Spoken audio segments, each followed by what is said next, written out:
Hey guys once again welcome back to AJ arts and आज की इस वीडियो में आप लोगों ने गेस कर ही लिया होगा हम किसको ड्रॉ करने वाले हैं। हम लोग ड्रॉ करने वाले हैं श्री कृष्णा जी को। और आज का जो ड्राइंग है वो मैं ग्रेड मेथड से ड्रॉ करने वाला हूँ क्योंकि काफ़ी डिटेल्ड है। तो स्टार्ट करते हैं हमारा आज का video without wasting any time. Okay तो स्टार्ट करेंगे हमारा आज का ये ट्यूटोरियल। एंड यहाँ पे मैं यूज़ कर रहा हूँ ये एक A4 साइज़ का पेपर जो कि एक वाटर कलर पेपर है ब्रिस्ट्रो ब्रांड का 300 GSM। तो आज इसी पे मैं ड्रॉ करने वाला हूँ। एंड यहाँ पे मैं यूज़ कर रहा हूँ अपनी नटराज की नॉर्मल सी पेंसिल। तो फर्स्ट हमें क्या करना है, हमें एक बॉक्स ड्रॉ करना है सेंटर में पेपर के। तो ये एक स्क्वायर बॉक्स होगा, ठीक है, 18 बाई 18 का। तो फर्स्ट हम लोग एक स्केल की मदद से 18 बाई 18 जो है गैप निकाल लेंगे। तो यहाँ पे फर्स्ट मैं ऊपर 6 सेंटीमीटर पे पॉइंट मार्क करूँगा हॉरिजॉन्टली कुछ इस तरह से, जैसा कि आप देख रहे होंगे। और इसी पॉइंट पे रखकर हम लोग नीचे की तरफ 18 सेंटीमीटर पे पॉइंट मार्क करेंगे।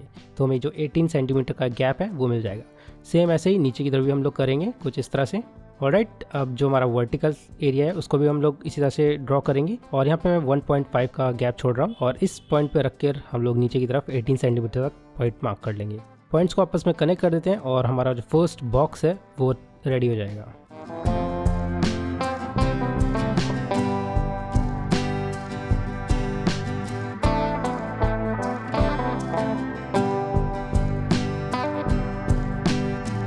ओके तो बॉक्स हमारा रेडी हो गया है। एंड अब यहाँ पे हम लोग कुछ पॉइंट्स मार्क करेंगे चारों तरफ 1.5 सेंटीमीटर के डिस्टेंस पे। और चारों तरफ हमें इसी तरह से 1.5 सेंटीमीटर का गैप छोड़ते हुए पॉइंट्स को मार्क करना है।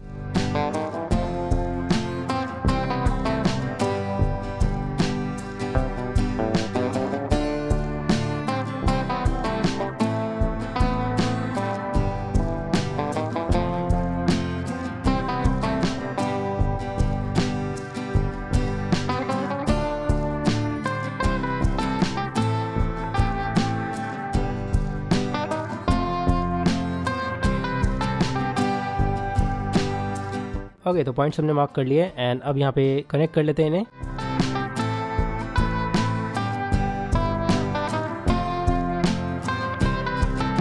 ओके गाइस, तो ये हो गया हमारा फर्स्ट ग्रिड। और यहाँ पे मैं नंबर्स ऐड कर देता हूँ सो दैट आप कंफ्यूज ना हो।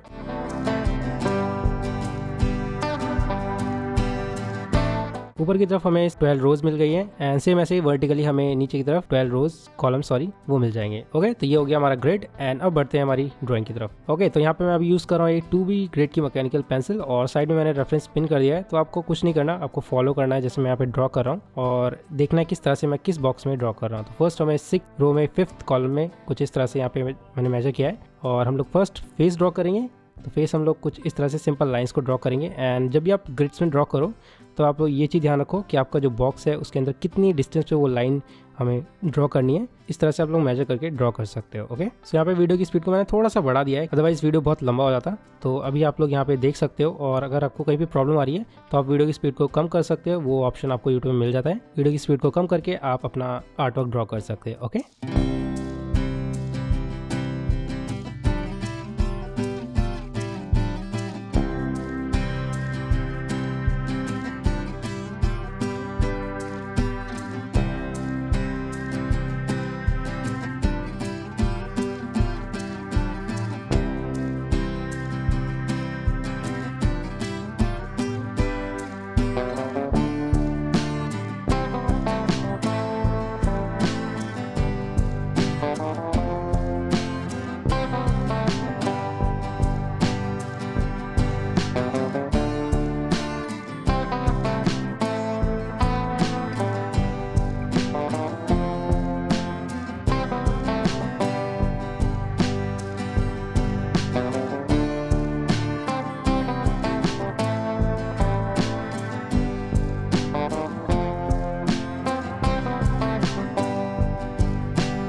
और गाइस, तो फाइनली मैंने अपना ड्राइंग जो है वो कंप्लीट कर लिया है। आई मीन जो फर्स्ट लाइंस है वो कंप्लीट कर लिया है। एंड यहाँ पे मैंने ग्रिड्स इरेज कर दिए हैं कि रेजर की हेल्प से, बहुत ध्यान से।